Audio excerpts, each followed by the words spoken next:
भूमिपुत्रांच्या भावनेशी खेळ. उरणमध्ये सिडकोच्या कारवाई विरोधात नागरिक आक्रमक. उरण परिसरातील मुळेखंड, कोळीवाडा, कुंभारवाडा येथे सिडकोच्या तोडक कारवाई. स्मशानभूमी पाडण्याने स्थानिकांमध्ये संताप, तणावाचे वातावरण. उरण पनवेल परिसरातील मुळेखंड, कोळीवाडा आणि कुंभारवाडा येथील सिडको येण्यापूर्वी 4 पिढ्यांपासून असणाऱ्या स्थानिक ग्रामस्थांकडून अंत्यसंस्कारासाठी वापरल्या जाणाऱ्या स्मशानभूमीच्या बांधकामावर सिडको प्रशासनाने धडक कारवाई करत ते पाडून टाकले आहे.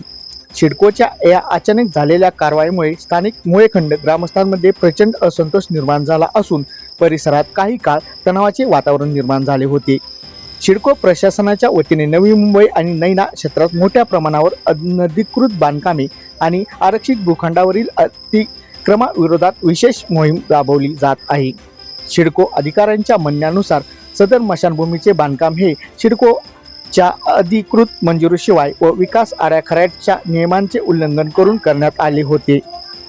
त्यामुळे कायद्याच्या चौकटीत राहून आणि संबंधितांना पूर्व सूचना नोटीस देऊनही कायदेशीर कारवाई करण्यात आल्याचा दावा प्रशासनाने केला आहे. दुसरीकडे स्थानिक ग्रामस्थ आणि कोळीवाडा कुंभारवाडा कमिटीने सिडकोच्या या कारवाईचा तीव्र शब्दात निषेध केला आहे. स्थानिकांचा आरोप आहे की हा परिसर आमचा पारंपरिक कोळीवाडा व गावठाण भाग आहे. येथील स्मशानभूमी ही कित्येक दशकांपासून पूर्वजांच्या काळापासून व धार्मिक पारंपरिक विधीसाठी वापरली जात आहे.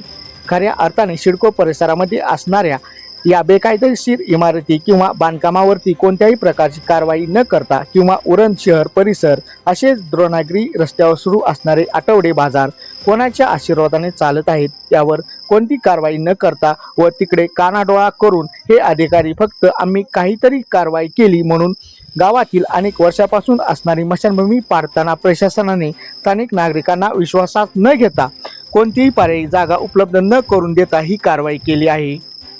ही स्टेट स्थानिक भूमिपुत्रांच्या धार्मिक भावनांशी केलेली क्रूर थट्टा असून सिडको केवळ दादागिरी व दडपशाही सुरू केली आहे.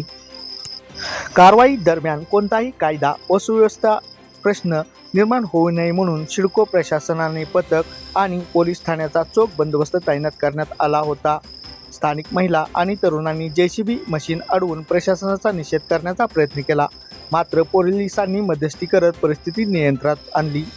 सध्या सदर जागा सिडकोने आपल्या ताब्यात घेतली असली तरी स्थानिकांनी आक्रमक पवित्रा घेतला आहे.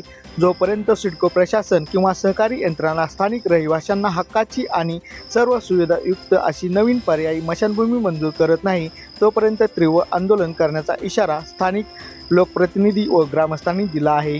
वेळ आल्यास गावात एखादी दुर्घटना घडून जर मयत झाले तर ते प्रेत सिडको ऑफिसमध्ये घेऊन जाऊ असाही इशारा दिला आहे. या संवेदनशील प्रकरणात आता सिडको प्रशासन, राज्य सरकार काय भूमिका घेणार याकडे संपूर्ण उरण आणि नवी मुंबई येथील भूमिपुत्रांचे लक्ष लागले आहे. महापोलीस रॅपिड न्यूजसाठी प्रथमेश म्हात्रे, उरण. येऊनच निघणार इकडे बोलून काय फायदा? आम्हाला जर माझ्या हातात राहिलं सगळं इथे देऊन टाकले बरोबर तोडगा काढण्यासाठी मी याला प्रोसिजर सांगतोय. त्यानंतर उद्या आपला तोडगा निघाला गेला ना तरी जर टेंडर काढायला गेलो तरी 6 महिने जातील. विचारा त्याला उद्या एकदा तुम्ही चला आमच्या सोबत इमिडिएट काय करता काहीच होऊ शकत नाही. सेक्टर डेव्हलप केला अजून यांचे तर रस्ते नाहीत तिथं.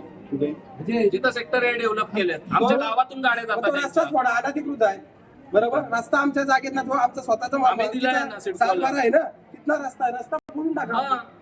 रस्ता फोडून टाका. तुमचा सिडकोचा नाही अनधिकृत आहे आमचा विषय हा आहे. आपल्या इन्स्टंट जो विषय तो आपण 51 पुढे ते पण बघूया. सर 51 हे तुम्हाला एक शॉर्टकट मध्ये सांगतो. उरण आणि मला जागेवर चालत आहे. तुम्हाला मी स्मशानभूमी पण दाखवतोय आणि त्याच्या बाजूला पण एक जागा पण दाखवते आणि सिडकोच्या अधिकाऱ्यांना दाखवली पण. त्याच्या पुढे तो संघर्ष होईल सिडकोचा आणि आमचा चांदूर विभागातला. ऑलरेडी इथलं कर्मचारी असते 2 आठवड्यात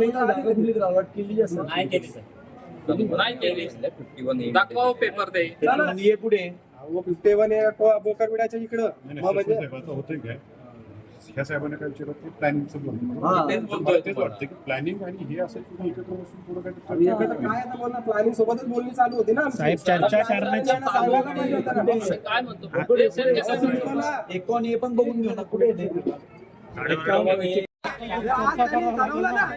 ठरवलं ना 6 महिन्यानंतर टेंडर प्रोसिडिंगला 6 महिन्यानंतर ते अलर्ट होणार. मी मला माहिती मी सरपंच आहे म्हणून मला माहिती त्याला विचारा. जर आज त्यांनी आपण प्रपोजल तिथं मान्य केला त्याला स्मशान म्हणून तिथं साईडला बांधून सांगाल का किती महिने जातील? 6 महिने. मग आमची काय इच्छा? उद्या त्या plot- एक मिनिट. उद्या plot को- एक मिनिट. उद्या तो प्लॉट फोडला त्याने तिथं उद्याची उद्या काय बिल्डिंग होणार आहे का? पुरा गुस्सा काय नाही 4 महिने थांबा तिथं बांधा नंतर फोडा ना. बातम्या व इतर अपडेटसाठी महापोलीस रॅपिड न्यूज यूट्यूब चॅनलला लाईक करा, सबस्क्राईब करा आणि हो, बेल बटन दाबायला विसरू नका. ज्याने काय होईल, आम्ही जे नवीन व्हिडिओ अपलोड करू ते आपणास मिळून जातील. धन्यवाद.